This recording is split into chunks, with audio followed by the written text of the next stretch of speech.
저기 뭐야? 뭔 소리야? 지난 13일 인천의 한 주택가에서 불이 났습니다. 불길이 옆집으로 번지는 건 아닐까 사람들을 불안에 떨게 만들었습니다. 다음 날 찾아가 본 현장은 경찰의 현장 감식이 진행되고 있었습니다. 화재가 시작된 1층. 불길이 지나간 자리는 모두 검게 그을렸습니다. 냉장고 문은 엿가락처럼 녹아내렸고 주방 개수대에서 그릇 가구까지 화마가 휩쓸고 간 자리에는 제대로 된 살림살이가 남아있지 않습니다. 아니요, 난 무슨 공장인 줄 알았어요. 무슨 시꺼먼 연기가 막 순식간에. 그래도 조금 있더니 빨간 불빛이 또 계속 보이더라고. 이렇게 크게 났을 생각도 못했고 또 사람도 죽어갔으니 얼마나 끔찍해요. 무서워서 뭐. 도대체 화재가 일어난 이유가 무엇일까? 층간소음 때문에 다퉜다는 얘기만 들었죠. 근데 저희는 주택이라 층간소음이 아파트만큼 그렇게 심하지 않은 걸로 알고 있는데 얼마큼 심했고 얼마나 두 분이 심각했는지 그것까지는. 불을 낸 건 2층에 사는 집주인. 1층 세입자의 집에 일부러 불을 낸 것인데 이웃 간에 있는 층간소음이 이유라고 합니다. 이게 계단에 앉아 있다가 올라가는 과정에서 두 분이 마주친 거예요. 근데 여기서 이게 계단 올라가는데 저기 계단에 앉아 있으니까 거기서 마주쳐서 예전 얘기를 꺼낸 거예요. 올라가면서 왜 시끄럽게 하고 그랬느냐, 조용히 해라. 이제 주인이 한마디 했을 거 아닙니까. 뭐 샌드백 설치해서 왜 두들겨 시끄럽게 했느냐, 이제 이런 얘기를 하니까 샌드백 다 치웠다. 옛날에 벌써 치운 지가 언제인데 그런 얘기 지금까지 하느냐 하고. 우리 여기서 감정 싸움이 일어나가지고 싸우게 된 거예요, 두 분이. 화가 난 주인은 도끼를 들고 내려와 세입자의 문을 부순 뒤 휘발유를 부어 불을 냈습니다. 세입자 가족들은 창문을 깨고 탈출을 시도했습니다. 하지만 모든 가족이 목숨을 구한 건 아니었습니다. 집에서 10분 거리에 있는 병원 장례식장. 안타깝게도 잠을 자고 있던 세입자의 딸과 남자친구는 화재 현장을 빠져나오지 못했습니다.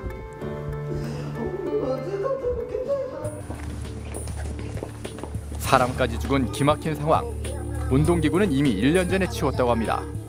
개소리가 그거는 2년 전에 샌드백을 얘기해서 저희가 아니다 싶어갖고 샌드백을 치웠어요. 그것도 제가 떼가지고 일부러 박아버렸어요, 이거를. 맞잖아요. 그거를 꼬투리 잡는데 치우면 꼬투리는 안 잡을 거 아니에요. 어제도 그래갖고 뭐 얘기 들으니까 와가지고 샌드백 얘기를 하길래 샌드백 치웠다 보라고 확인해라. 그러고 나서 또 막 싸움이 시작된 거예요. 그 아저씨가 또 막 삿대질하고 욕하고 막 이러니까 아무래도 화가 나시니까 솔직히 아무리 세입자라 그래도 너무하잖아요. 이쁜에게 대한 좀 원망도 있으실 테고. 원망 뿐이겠어요? 그렇다면 가해자는 왜 이런 상황을 만든 것일까? 집주인이 있는 화상 전문 병원을 찾았습니다. 세입자의 집에 휘발유를 뿌리는 과정에서 집주인도 부상했다고 합니다. 지금 입원한 상태인가요? 네, 중환자실에 계세요. 중환자실이요? 2도 화상을 입어 중환자실에 입원한 상태. 대신 그 아내에게 얘기를 들었습니다. 잘 몰라요. 다른 뭐 우리가 잘못했겠죠. 그렇잖아요. 원인 제공이야 그쪽에서 했겠지만 그 정도 원인 제공이 아니겠지만 당연히 이쪽에서 잘못한 거 아니겠어요. 그걸 안타까운 거야. 그런 일이 없었으면 좋은 것뿐이 그랬겠어요. 지난 10년 동안 주인과 세입자로 살아왔던 이웃 사촌. 참극이 벌어지는 데 걸린 시간은 불과 10여 분. 오랜 지병으로 예민해진 집주인은 세입자와 층간소음 문제를 얘기하다 홧김에 그만 범행을 저질렀습니다. 예기치 않은 화재와 인재, 불안과 공포에서 헤어나오지 못한 현장. 그곳에 이웃 사촌은 없었습니다. 지난밤의 사고로 전기와 수도가 끊긴 주택. 몸을 피했던 또 다른 세입자가 돌아와 집 정리를 서두르고 있었습니다. 사람 살려다가 악을 하고 있어도 순식간에 불 붙었어. 순식간에 10분도 안 됐어요. 아니 위에서 뭐 시끄러워서 그랬다는데 그거 뭐 들리셨어요? 어머니도? 몰랐어요. 그랬는데 진양반이 좀 편찮으셔요. 근데 스트레스를 받으셨나봐. 조금만 예민하니까. 그래서 그냥 좋게 지냈는데 그렇게 그러시더라고요. 층간소음이 부른 참사는 이곳 사람들에게 잊지 못할 큰 충격을 주었습니다. 네. 어떻게 보면 경고는 같아요, 사회생활에. 그죠? 왜냐면 경각심을 일깨워주느라고 억울한 사람이 죽은 거야, 대신. 안 그래요? 남일 같지 않죠, 이제. 너무 끔찍해요. 아파트에서 층간소음 문제로 이웃 간의 살인 사건이 빚어졌습니다. 아파트 층간소음에 불만이 많던 아래층 주민이 시끄럽게 한다는 이유로 싸움이 벌어져서 이웃과 층간소음 문제로 다투던 40대 남자가 2명을 살해하고 달아나는 사건이 발생했습니다. 방화에서 살인까지 심각한 사회 문제가 된 층간소음. 이웃 사촌을 향한 강력범죄가 나날이 늘고 있는 이유는 무엇일까? 서로 이해를 못 해주니까 그런 거겠죠. 배려도 안 해주고. 여유가 없어지고 그러니까 또 그리고 또 아래 사람들도 다 친하지도 않잖아요. 그런 것들이 또 점점 그렇게 되다 보니까 아무래도 그래요. 사이가 그렇게 만드는 거야 그게. 먼 친척보다 가까이 사는 이웃이 더 낫다는 뜻의 이웃 사촌. 그러나 철천지 원수가 돼버린 오늘 과연 층간소음을 막을 해법은 없는 것인가? PD수첩에서 집중 취재했습니다.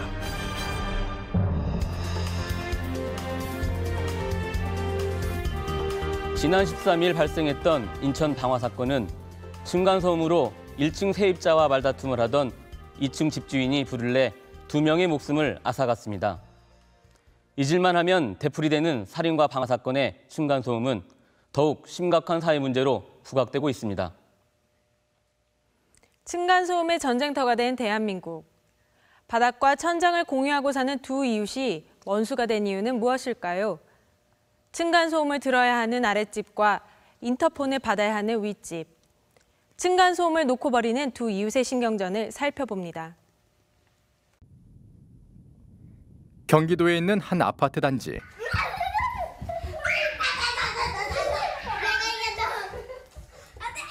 어린이날을 앞두고 손주들이 할머니 집을 찾아왔습니다. 조용하기만 하던 집에 모처럼 활기가 돋습니다. 백승아, 연우야, 이제 그만 여기 앉아서 얌전하게 놀아요. 빨리 와, 일로 와. 한 달 만에 보는 손주들, 그 기쁨을 어찌 말로 다 표현할 수 있을까요? 이렇게 넓은 집에 인간 마누라 둘만 살으니까 항상 집이 조용하잖아요. 오늘은 막내딸하고 막내 아들이 이제 며칠 있으면 어버이날이고 이제 어린이날은 내리고 하니까 겸사겸사 이제 놀러 왔는데 큰아빠 건데 하지만 다 좋은 건 아닙니다. 한편으로 박영심 씨는 손주들이 뛰고 달릴 때마다 내심 불안한 생각이 든다고 합니다. 아니나 다를까 우려는 곧 현실이 됩니다. 웬일이세요? 누구 왔어? 왜 이렇게 오늘 좀 시끄럽네. 애들이 어린이날이니까 할머니네 집 일부러 왔어요. 아들 딸이 지들끼리 모이니까 또 시끄러운데 오늘 좀 많이 심해가지고 예수님들 나에서 와가지고 주의를 시켜도 애들이 이렇게 지들끼리 모이면 그렇게 조금 양해 좀 해주세요. 또 이런 일이 있어서 속상해 죽겠네. 이런 식으로 좀 이웃 간에 얘기가 많으세요? 근데 우리가 입주한 지가 3년이 됐는데요. 1년 동안은 큰아들하고 같이 살기로 했어요. 그랬는데 거기 두 남매가 그때 유치원하고 초등학교 2학년인데 하도 아랫집에서 인터폰이 오니까 아주 지겨워갖고 내가 인터폰 받기도 무서워요. 나중에는 미안하기도 하고. 아이들의 발소리는 층간소음 갈등의 주요 원인.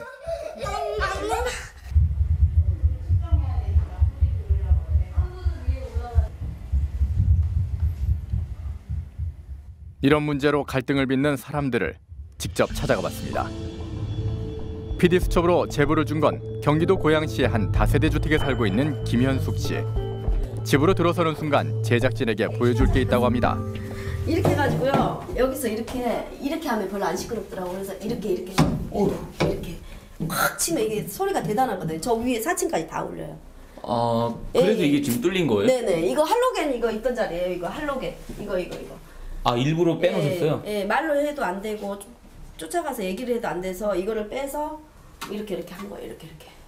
이게 제일 방법이 제일 좋아요, 이게.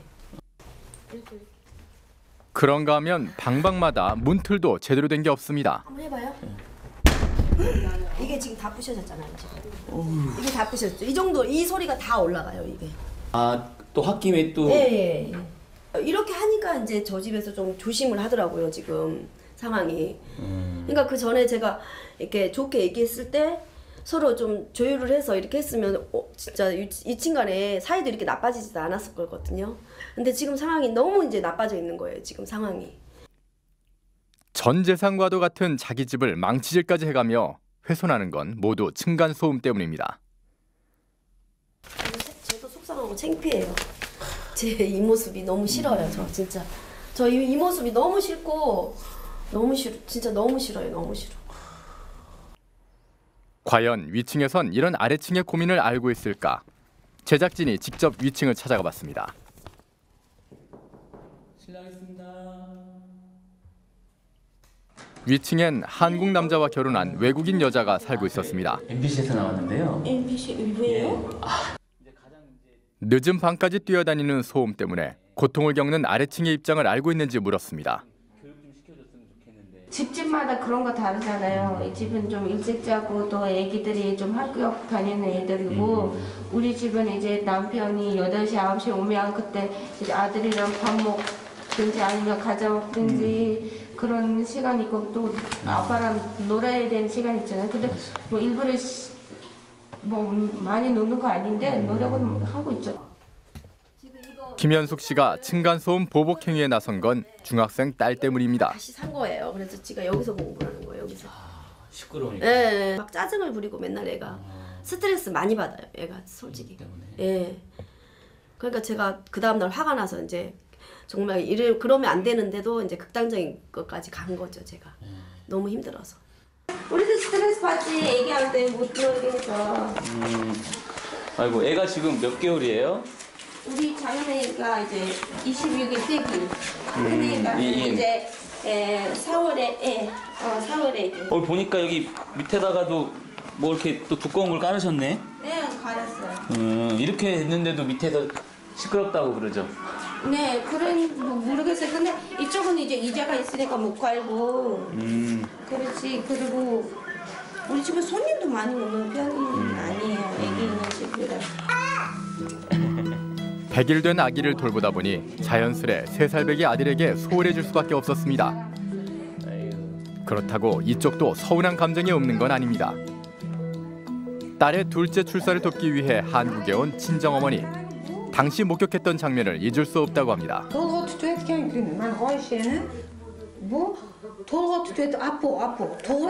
제가 출산 그때 이제 출산 며칠 안 남잖아. 그때 이제 애기도 힘들잖아, 봐주기. 그때 조금이라도 그런 거 됐는가 보지. 그때 좀 몇 번 매일 오셔서 사오게 됐어요. 험상궂은 남자가 올라오더니 아기 유모차를 치우며 만삭인 딸에게 호통을 쳤습니다. 혹여 뱃속의 아이에게 문제가 생길까 얼마나 가슴을 졸였는지 모릅니다. 그런데 요즘도 아래층에서 울리는 굉음 소리에 깜짝깜짝 놀란다는 친정어머니.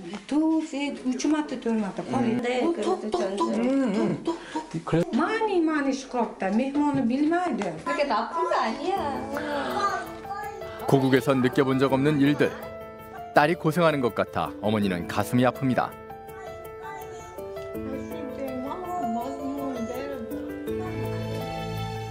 서로 다른 생활 문화에서 오는 층간소음.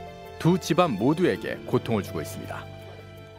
보금자리잖아요. 저 정말 제가 쉴 수 있는 보금자리잖아요. 근데 이게 보금자리가 아니라 지옥 같아요. 정말 지옥 같아요. 우리나라는 아기가 또 소리 날수록 행복하다고 이렇게 느껴요. 그래서 아기 소리 나는 집은 이렇게 그렇게 아기가 튀어서 잘 놀나 보지 이렇게 좋게 받아들이지.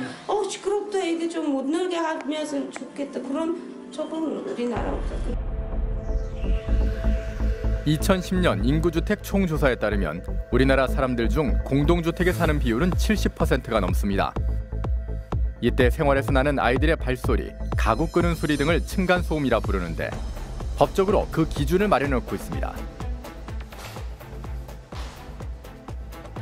층간소음은 소리의 무게에 따라 경량과 중량으로 나누고 있습니다. 경량 충격원이라고 하거든요. 그 하이힐 신고 바닥을 걷는 모습을 모사한 거고, 이제 작은 물체가 떨어지는 걸 모사한 거거든요.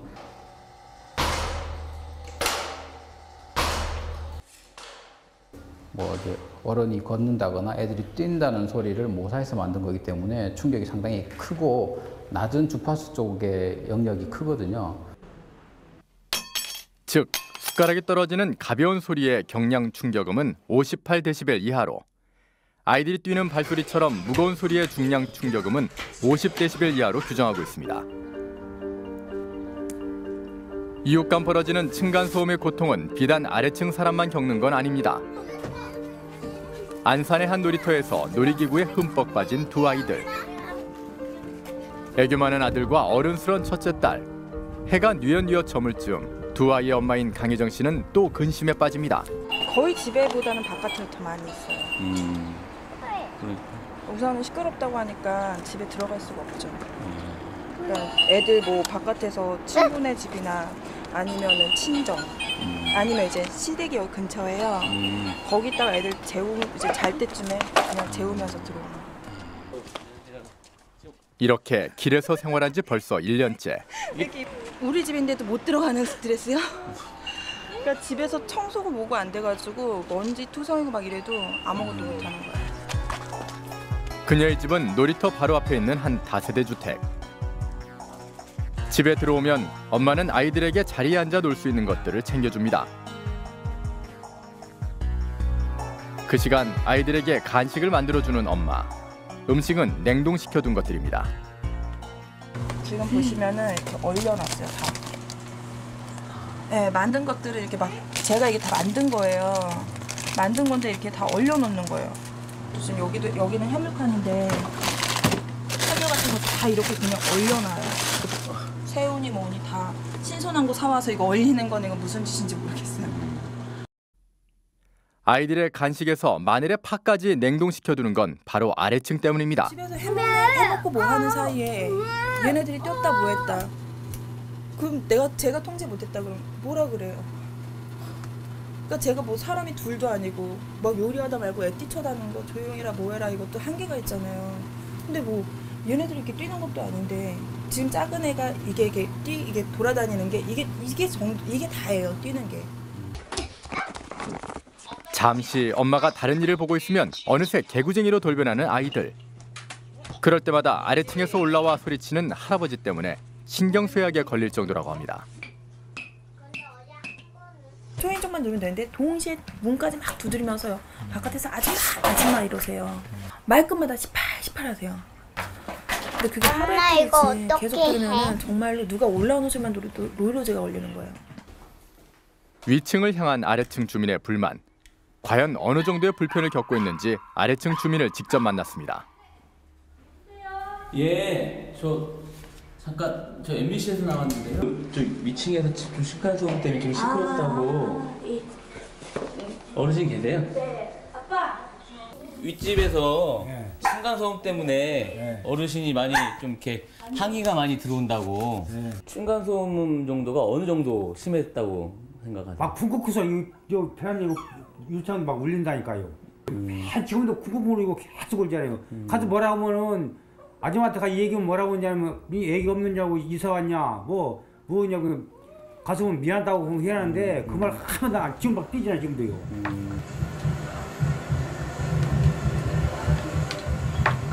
그 아줌마 그 가면은 저 사람이 가면 의리 가면은 죄송하다 그렇게 하는데 그냥 소름 지르고 그냥 막 시험 전문에 가니까 문이 확 닫고 시험 없을까 지혜비 저 아버지 빨 되는 사람한테 시가 뭡니까 세상에 어디 그럴 수가 있어요. 자기가 미안하게 미성이 있으니까 어르신 죄송합니다 다음에 애들 주의시켜 그렇게 해야 되는데 그럴 수 없어요. 여자가 빳빳하다니까요. 하죠 당연히. 왜냐면은 솔직히 애 있는 사람이 약자잖아요. 강자는 아니잖아요. 그러기 때문에 우선은 죄송합니다가 나오죠. 그리고선 근데 이제 터무니없는 시간에 올라온다던가 이러면은 솔직히 조금 불쾌하기도 하죠. 아침에 혹은 2, 3시에 이때 올라와서 큰 소리부터 내니까 솔직히 가는 말이 고와요. 오는 말이 고와요. 가는 말도 없잖아요. 근데 오는 말이 욕이고 거친 말인데 가는 말이 어찌 곱겠어요. 좋게 얘기하려고 하면은 내가 화를 내고 간다고 합시다. 그러면 어르신이 화 내지 말고 좋게 얘기합시다. 그래야 되는데 자기가 딱 뭐 때문이냐 뭐 그냥 수위 확 난다니까요. 그러니 얘기할 수가 없어요. 나는 이판사판 공사파입니까? 사실은 솔직히 내가 이제 나도 진짜 근데 저런 식으로 이렇게 계속 뛴다 보면 이제 그것이 이제 어느 순간에 내가 이제 대가리 터지냐 누가 터지냐 그것이 문제지 이제. 차라리 진짜로 막말로 뭐 호텔이나 이런 게 뭐 호텔이나 여관 이런 데가 낫지. 이건 집이 아니잖아요. 사람이 마음 편하게 잘 수 있는 곳이 집인데 애들조차도 뛰어놀지도 못하고 이거는 좀 문제가 있지 않나. 이처럼 층간소음으로 고통받는 사람들의 민원은 2005년 100여 건에서 2012년 전담부서가 생기면서 7천여 건 이상으로 폭주했습니다. 그 유형을 보면 아이들의 발소리가 가장 많았고 망치질이나 가구 끌기, 피아노 같은 악기가 소음의 원인으로 나타났습니다.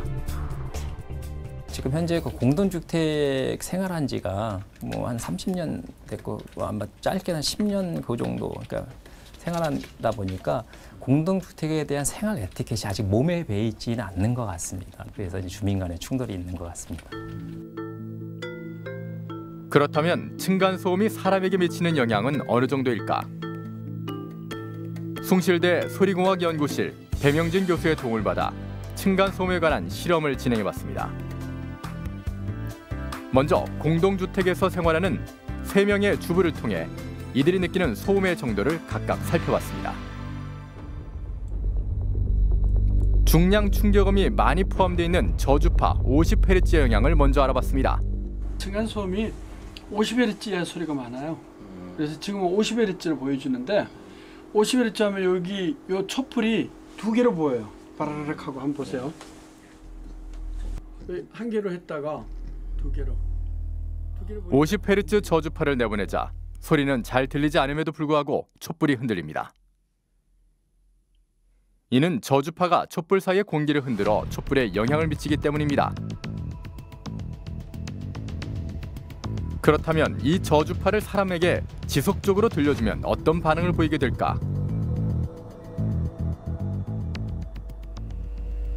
실험군으로 참여한 3사람에게 똑같이 50Hz의 저주파를 3분간 들려줬습니다. 소리를 듣는 과정에서 몸의 이상 변화를 느낄 때 지체 없이 손을 들고 밖으로 나갈 수 있게 했습니다. 실험이 시작된 지 1분 30초 정도가 지났을 무렵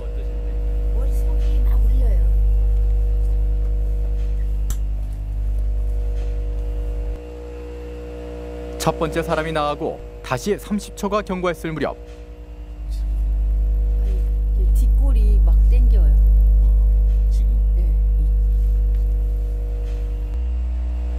먼저 일어선 2사람은 공동주택에서 생활소음의 경험이 있던 사람들. 반면 생활소음의 경험이 없는 이 사람은 3분이 다 돼갈 무렵에야 손을 들었습니다. 어지러우세요? 뒷머리로 막 뭐가 이렇게 지나가는 거. 중간에 이렇게 층간소음은 50Hz 이하가 대부분이에요. 왜 그러냐면은 위층에서 바닥 자체가 진동판인데 그 넓은 바닥이 울렁울렁 그러는 거는 1초에 한 50번 이하로 떨린다는 얘기거든요.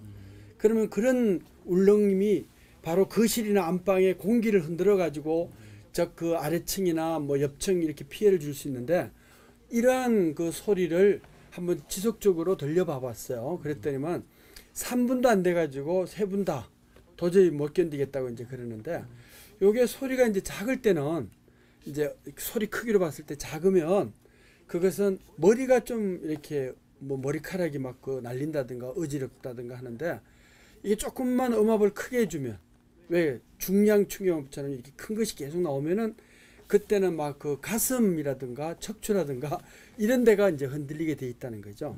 그게 바로 소리의 주파수에 따른 성격이라고 볼 수 있어요. 층간소음의 경험이 있는 박춘자 씨. 위층에 살던 아기와 어른이 쿵쿵거리며 뛰고 걷는 소리 때문에 스트레스가 많았다고 합니다. 그래서 중량 충격음을 들었을 때 어느 정도의 스트레스를 받는지 그 지수를 측정해봤습니다. 스트레스 지수를 10단계로 나눴을 때 박춘자 씨의 지수는 9단계, 최고 단계에 와 있습니다. 이 층간소음은 예기치 않게 발생을 하는 거예요. 그러니까 이제 분명히 뒤에서 확 미는데 준비도 안 된 상태에서 누가 뒤에서 확 밀면 주저앉아 버리고 놀라고 스트레스 열받잖아요. 층간소음이 바로 그게 문제예요.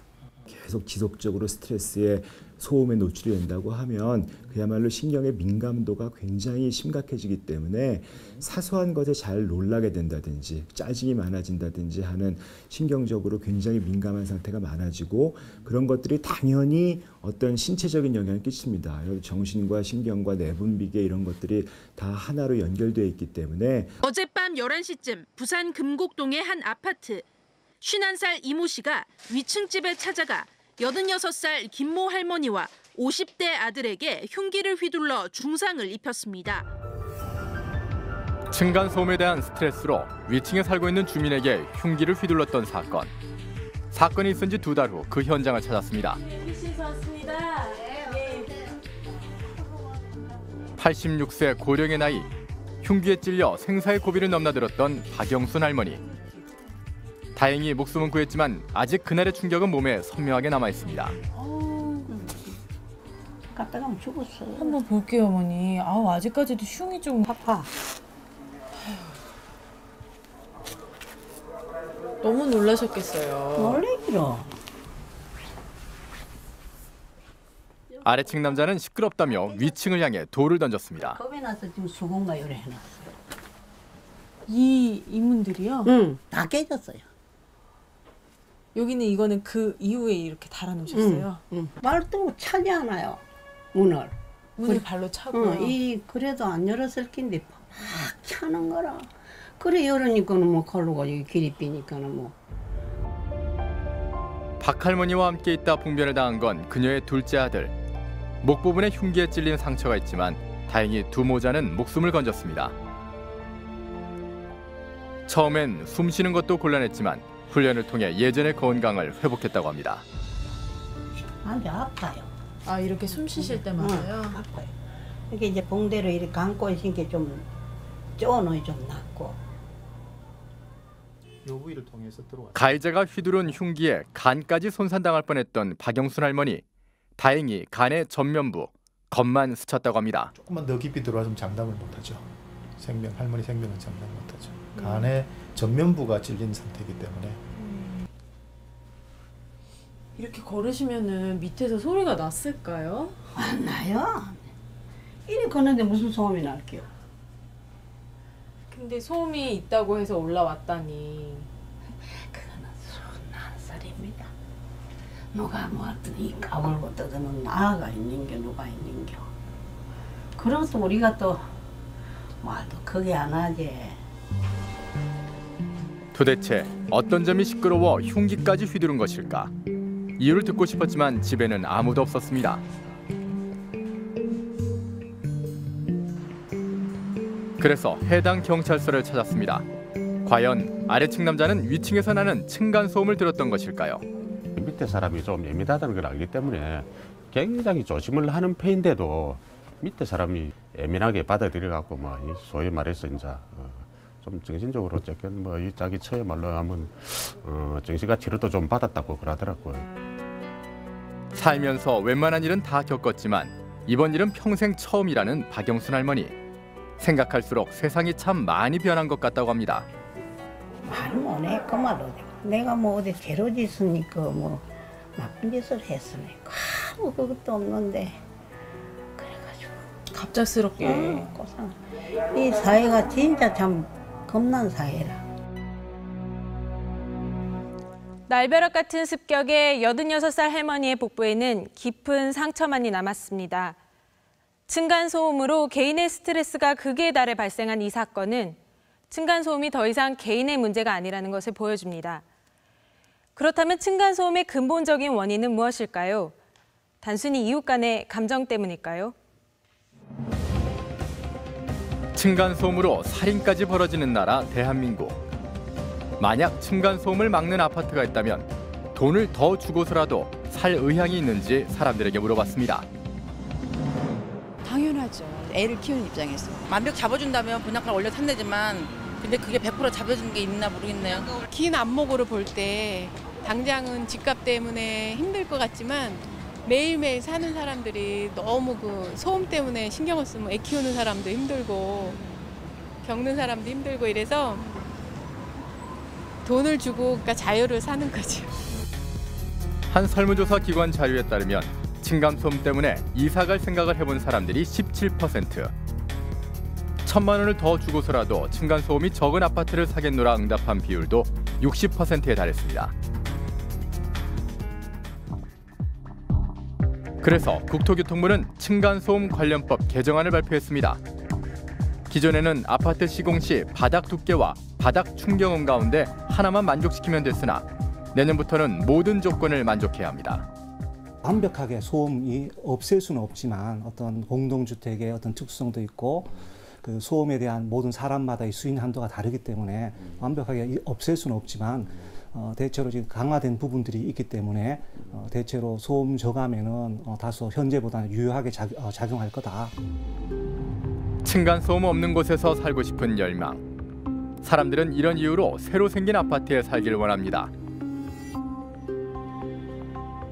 입주한 지 1년이 조금 넘은 김점숙 씨. 뜻하지 않은 층간소음으로 고통을 받고 있습니다. 카페트를 깔아놓고 살아요. 그리고 이걸 안 밟으면 세탁기를 쓸 수가 없으니까. 그래서 이게 뭔가요? 이게 피난 사다리예요. 네.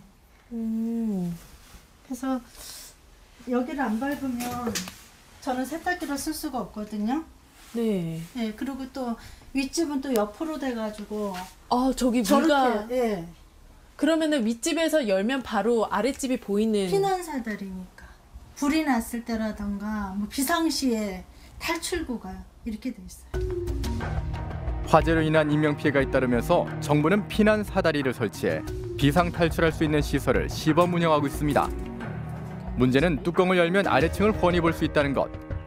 방범의 우려도 있는데 게다가 세탁기를 쓰려면 이 피난 사다리를 밟고 지나가야 합니다.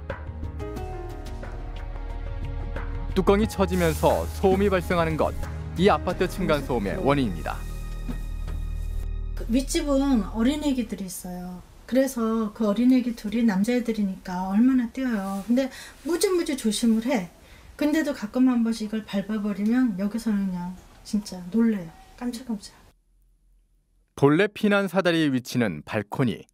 그런데 아파트 건설 중에 발코니 확장이 결정되면서 세탁기 앞에 설치된 것입니다.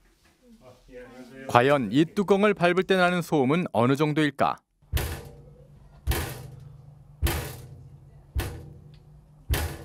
윗집의 협조로 1분간 소음의 수치를 살펴본 결과 피난 사다리에서 나는 소음은 평균 70.2dB, 청력 손실을 입을 수 있는 수준이라고 합니다. 이게 우리가 흔히 도로 소음이라든가 그다음에 공사장 소음, 여기 65dB이 이제 기준입니다. 그걸 5dB 정도 초과한 수치다 보니까 소음으로 치면 굉장히 심하고요. 이게 이제 심하게 실질적으로 울렸을 때는 여기서 생활한다라는 것은 조금 어려운 면이 있을 것 같습니다. 한밤중에 누군가 세탁기를 쓰기 위해 피난 사다리를 밟는다면 아래층에선 깜짝 놀라 잠이 깰 정도라고 합니다. 소음 측면에서 보면 전혀 고려를 한 것 같지는 않습니다. 그래서 근데 소음으로 인해 가지고 이제 생활하는 사람들이 이제 영향을 받게 된다, 수면 방해라든가 스트레스를 받게 된다라는 측면을 봤을 때는 이런 구조는 양호한 구조는 아니다라고 보시면 될 것 같습니다. 김점숙 씨는 피난 사다리 소음 문제를 청와대 신문고에 제기했습니다. 그러나 답변은 아파트 관리 주체에서 해결하던가 층간소음 전담부서에서 상의하라는 얘기였습니다. 그러니까 다른 사람들은 애들 뛰는 소리 뭐 이런 거 갖고서는 분쟁이 일어나고 싸움이 났는데 우리는 지금 그게 아니거든요. 이 아파트 자체 시공업체 측에서 지금 잘못한 걸로 인해서 분쟁이 일어나는 거라고요. 이 문제를 해당 건설사에 물어봤습니다. 우리가 이제 그 하향식 발코니 확장이 당초 그 설계할 때부터 된 게 아니고 나중에 중간에 이게 반영이 되다 보니까는 이미 구조적으로다가 골조가 올라가는 상태에서 이게 발코니 확장이 결정이 났습니다. 예, 지금 소리가 저희도 난 거 확인했고 지금 건축법에서 요거에 대해서 어떻게 빠져나가시는 방법이 없더라. 그러다 보니까는 어떻게 좀 할 수가 없었다. 라는 게 조금 저희도 건축하면서 좀 아쉬웠습니다. 제보를 받고 찾아간 곳은 경기도에 있는 또 다른 아파트. 이 아파트의 주민 70여 명은 아파트를 지은 건설사를 상대로 소송을 준비하고 있습니다. 아파트 입주가 시작된 지 3년째. 1년 정도 살았을 무렵부터 층간소음을 비롯해 곰팡이와 결로 현상이 나타났다고 합니다. 그 정도가 심해 아예 바닥까지 뜯고 살펴봤습니다. 보니까 지금 현재 이렇게 이런 단열재가 지금 층간소음제가 이걸로 돼 있어요. 이렇게 이제 층간소음이 굉장히 심한 거예요. 이러한 걸로 해서 압출 보온판 1호로 돼 있는 거를 지금 현재 비드퍼 3호 이 자재로 지금 현재 이렇게 자재를 바꿔치기 해놓은 거예요. 주민들의 주장에 따르면 단열재인 압출법 보온판 1호를 쓰기로 했으나 실제 사용된 것은 비드법 보온판 3호라는 것. 건설사에서는 이런 문제를 제기를 하니까 경미한 설계 변경을 했다고 이렇게 딱 했어요. 변경을 했다고. 즉 설계 변경을 하고 건축을 한 게 아니라 임의대로 건축을 하고 서류상 절차에 따라 경미한 설계 변경으로 승인을 얻었다는 겁니다. 주택법 시행규칙에 따르면 건축의 내장재와 외장재는 사업 승인 당시의 재료와 같거나 그 이상인 제품을 사용할 경우 승인 절차 없이 설계 변경이 가능하도록 하고 있습니다. 그렇다면 두 제품의 가격도 같을까요? 딱딱한 거와 무거운 건 많이 차이 나죠, 가격이. 어느 정도 차이예요? 네? 한 8,000원이면 더 먹고 한 12,000원? 그 정도. 똑같은 일이겠어요. 예를 들어서 지금 50mm 저기 뭐 10,000원에 판다 그러면은 네. 이거는 이제 뭐 8,000원이다 그렇게 보시면 돼요. 제작진은 직접 해당 건설사를 찾아 압출법 보온판 1호에서 비드법 보온판 3호로 바꾼 이유를 들어봤습니다. 이 층간차음제, 층간소음 안충제를 생산하는 업체하고 대화를 했을 때 알아본 바로는 이제 압출법 보온판이라고 하는 부분들은 이제 이 자재는 밀도가 상당히 높습니다. 높아서 그거를 차음제로 사용을 했을 경우에는 오히려 소음 전달이 더 잘 된다라고 해서. 건설사 측에 따르면 압출법 보온판 1호는 단열 성능이 높은 반면 층간소음 방지제의 기능은 낮다고 합니다. 반면 비드법 보온판 3호는 충격음을 흡수할 수 있도록 변형을 가하면 층간소음 방지제로 기능할 수 있다고 합니다. 저희가 조사한 바로는 그 당초 단열재보다 약 18% 정도 좀 상승된 걸로 조사를 했습니다. 가격 들어갔던 거를 좀 저희가 요청을 드려도 될까요? 글쎄요, 그거는 좀 생각 좀 해봐야 될 것 같은데. 아니, 평점 받으면 돼요. 아니 뭐 굳이 그렇게까지는 할 필요가 있나 싶어요. 가격 확인을 위해 제작진은 층간소음 방지제를 볼 수 있는 종로의 전문 업체들을 찾아가 봤습니다. 층간소음제는 일반적으로 EVA 이 제품하고 그다음에 이제 스티로폼 얘가 이제 일반적으로 좀 좋은 제품이에요. 스티로폼이 조금은 저가 제품이에요.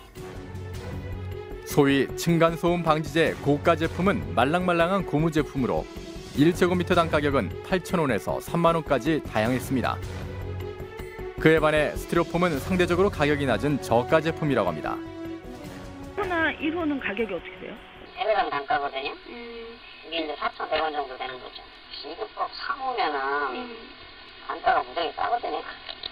이게 1스키 제곱미터당 단가가 1,700원 정도밖에 안 되는데요. 그럼 한 번 더 변형을 했으면 좀 더 비싼가요? 네, 성형을 거쳤기 때문에 당시에는 비드법 그 3호 정도 되는 자재들을 한번 그 성형을 거쳐가지고 단열재 3호가 아니라 완충제용, 층간소음제용으로 해가지고 그 변형을 좀 시킨 거예요. 아니 해도 뭐 2,000원에서 2,200원 그 정도밖에 안 될 것 같아요. 2013년 5월 현재 압출법 보온판 1호의 가격은 6,820원, 비드법 보온판 3호의 가격은 4,020원, 층간소음 방지제로 변형한 가격은 약 5,000원 선. 제작진은 취재 중 층간소음 방지제를 만드는 제조업체 관계자를 만나 건축업계 얘기를 들을 수 있었습니다. 예를 들어서 지금 층간소음제 생산업체만 해도 한 120개 회사 정도가 되는데 전국에 예를 들어서 건설이라 그러면 층간소음제 업체로 등록돼 있는 회사가 10개밖에 없어요. 썸녀업체로 등록돼 있는 회사가. 그러니까 10개 회사 중에서 선정을 하는 거예요. 그 장사가 뭐 손해보고 장사하는 사람이 있겠습니까? 단가를 정해놓고 입찰을 보기 때문에 우리가 선택할 수 있는 방향은 뭐냐면 이 단가 안으로 들어가는 제품을 선택할 수밖에 없잖아요. 고가의 제품 가지고 입찰을 하게 되면 100% 탈락이잖아요. 그죠? 처음에는 얼마짜리 바닥재를 쓰기로 했는데 얼마짜리를 썼는지 처음에 약속한 내용이 없으니까 어떤 자재를 얼마짜리를 쓰기로 약정한 내역이 없다는 거예요. 아까 얘기했지만 그냥 한 평에 600만 원짜리를 지어주겠다라고 두루뭉실하게 만들어져 있지 구체적으로 무엇을 얼마짜리를 어떻게 만들겠다는 약정이 있어야 돼요. 적법하게 층간소음 방지제를 사용했다는 건설사. 그럼에도 왜 입주민들은 3년째 층간소음의 고통을 호소하는 것일까? 입주민들 같은 경우도 층간소음에 대해서 굉장히 얘기들이 많으시더라고요. 층간차음제가 갖고 있어야 될 기능이 어디까지냐라는 게 그건 이제 법정 기준이 있거든요. 그 법정 기준 이내에는 들어오는데 그럼에도 불구하고 일부 고객님께서는 또 불편을 또 호소하시죠. 이제 그런 부분들을 어디까지 저희가 책임을 져야 되느냐라고 이제 따지고 들어갔을 때 이제 서로가 갭이 있지 않습니까? 그걸 이제 판단을 해주는 데가 이제 법원이고 그런데 거기 갔을 때 이제 결국은 이제 어떤 법정 기준 갖고 얘기를 하겠죠. 이거는 사는 게 아니에요. 물론 그냥 뭐 보면은 그냥 사는 것 같아 보이겠지만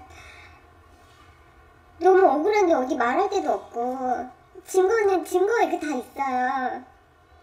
다 있는데 그냥 그 우리나라 법이 건설사를 위한 법이라서 누구 하나 이렇게 도와주는 사람도 없고 말할 수도 없고 해결해 줄 수도 없고. 하자모 책임에 있어서 이제 공법적인 규제의 의미에 대해서도 지금 법원에서 좀 최소한도의 어떤 기준으로 보는 것이 아니라 수인한도 내지는 기능상의 지장을 판단에 있어서 일개 요소로 이제 고려하고 있기 때문에 단순히 객관적인 데이터 데시벨상으로 어느 정도 1, 2데시벨, 뭐 많게는 5, 6데시벨 초과한다 하더라도 바로 채무 불이행 내지는 하자로 인정될 가능성이 그걸 장담할 수 없는 상황이고요. 그리고 생활소음 같은 경우에는 지금 현재 법원에서 요구하는 불법 행위의 책임의 입증 정도를 갖다가 피해자가 그걸 준비한다는 것은 사실상 어렵기 때문입니다. 층간소음 문제와 관련해 정부는 아직 책임 부처에 대한 정확한 기준이 없다고 합니다. 주위에 층간소음에 따라서 분명 발생하는데 이제 저희가 하지 않고 환경문제 조정이라고 되거든요. 요거는 입주 후에 층간소음에 대해서는 환경부에서 하는 거고 그게 나눠지는 건 아니고 현재 이제 건설할 때 기준은 있는데 아파트가 입주 후에 어떻게 하겠다는 기준이 있는데 그건 안 반영해서 이쪽에서도 할 수 있도록 법을 지금 개정하는 차원은 진행은 되고 기준대로 놓고. 한편 인천 방화 사건이 일어난 일반 주택의 경우 층간소음에 대한 규제 방안이 없었습니다. 뒤늦게 관련 부서에선 공동주택과 같은 규제 방안을 마련할 계획인데요. 그런가 하면 국회에선 주택법 일부를 개정해 층간소음에 대한 과태료 부과와 주민 간 자율적 규제가 이뤄질 수 있도록 법을 마련할 계획입니다. 현재 공동주택을 짓는 건설사에서는 층간소음과 관련해 어떤 노력을 하는지 알아봤습니다. 층간소음에 대해서 이슈가 또 워낙 많이 되고 있고 그럼 건설사 쪽에서는 층간소음 관련해서 뭔가 움직임이 있나요? 내용이 좀 예민한 내용이고 그래서 저희뿐만 아니라 군대에서 공수처 입장을 이해해 주시고 보통 비슷한 건들이 몇 번 있었는데 시간이가 좀 그렇거든요. 일단 정부에서 바닥 층간소음 관련 기준을 강화해서 공포를 했거든요. 얼마 전에. 네. 그래서 저희는 그게 이제 뭐 법이니까 건설에서는 그대로 또 앞으로 시공을 할 것이고요. 그 외의 사항은 좀 드러내드리기가 어렵네요. 최근 서울의 한 아파트에선 층간소음을 막기 위해 아파트 관리 규칙을 마련하고 자율적 운영을 도입하기 위한 준비 작업을 진행하고 있습니다. 아파트라는 거는 그에 대한 이해가 좀 저희가 좀 부족했던 것 같아요. 그래서 그런 시뮬레이션 교육들이 있으면 그런 거를 저희가 만들고 뭐 하는 거는 좀 힘이 여력이 안 되니까 행정기관이나 자치기구에서 그런 거를 좀 알아보고 주민들한테 이해를 돕는 그건 일단 교육이 돼야지 될 것 같아요. 층간소음 때문에 이웃 사촌 사이에 살인에서 방화까지 벌어지는 오늘. 심각한 사회 문제가 된 층간소음을 막기 위한 법과 제도의 정비가 필요해 보입니다. 인천 방화 사건이 터진 후에야 국토교통부는 공동주택에만 있던 층간소음 규제를 일반 주택에까지 확대하겠다고 발표했습니다. 그러나 유가족들이 살아야 할 집이며 대책은 어디에도 없습니다. 선언적인 정책보다 피해자에게 꼭 필요한 대책을 고민하고 마련해주는 방안이 우선돼야 할 것입니다. 층간소음은 공동주택에서 생활하는 주민이라면 누구나 안고 있는 문제입니다. 하지만 층간소음은 자신이 피해자인 동시에 가해자가 될 수 있다는 인식 전환이 필요하다고 전문가들은 지적합니다. 만약 당신이 다시 집을 선택한다면 아래층입니까? 위층입니까? 소음에 노출된 우리에게 가장 어려운 질문이 아닐까 생각해 봅니다. 오늘 PD수첩 여기까지입니다. 늦은 시간까지 시청해 주셔서 감사합니다.